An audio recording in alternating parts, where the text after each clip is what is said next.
खुलुमबाय बड' लेटेस्ट आपडेटआव बयखौबो बरायबाय। रादाबखौ फरायदों आं प्रमद खाख्लारिया। गिबि निउसआव दङ IAS अफिसार जानायनि सिमां सुजुनाय अजन्ता बर'आ जिउ फोजोबनानै लानायखौ दुखु फोरमायदों।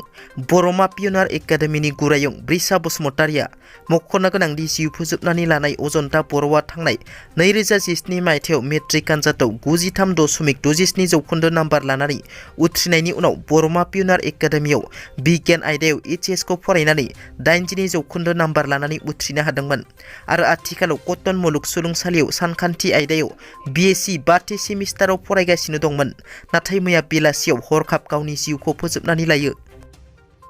थाबैनो फुरा जासिगोन 1 लाख साख्रि होनाया। बिसायख'थिनि सिगां 1 लाख साख्रि होगोन होनना गिबि मन्थ्रि डक्टर हेमन्त बिश्व शर्मा बिथाङा रादाय होनाया थाबैनो फुरा जासिगोन। दासिम 80,000 साख्रि होनाय जाबाय, दानिया 20,000ल' आद्रा दंबावो। बेखौबो थाबैनो होनाय जासिगोन।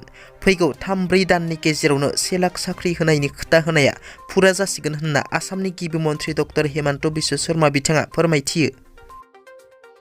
सासे लेखा गोरों IAS अफिसार जानायनि सिमां सुजुनाय बर' फरायसा अजन्ता बर'आ गावनि जिउखौ फोजोबना लानायनि सिगां माबा मोनसे लिरना गालांदों नामा?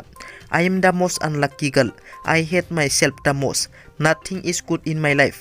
I am very ugly girl in the world लिरना गालांदों होननानै मिथिनो मोननाय जादों।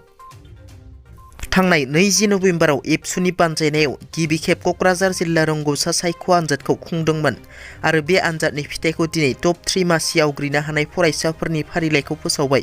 थाखो 6नि टप 3 मासियाव जायगा आवग्रिनो हानाय फरायसाफोरनि मुं: जोंमा बड' फरायसालिनि मोनहासार मोसाहारिया 74.17 जौखोन्दो, क'क्राझार UN एकाडेमिनि आंगो मोसाहारिया 73.33 जौखोन्दो, हरिनागुरि गोजौ फरायसालिनि थिनु ब्रह्मआ 72.50 जौखोन्दो।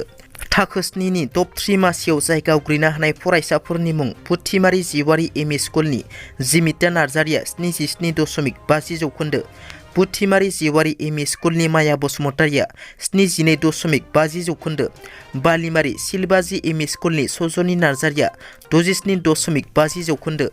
थाखो 8नि टप 3 मासियाव जायगा आवग्रिनो हानाय फरायसाफोरनि मुं: दतमा GK एकाडेमिनि सिनायथि ब्रह्मआ 85.83 जौखोन्दो, हरिनागुरि गोजौ फरायसालिनि शिल्पा ब्रह्मआ 80 जौखोन्दो आरो हेल गोजौ फरायसालिनि इन्द्रजित मोसाहारिया 77.50 जौखोन्दो मोननो हादों।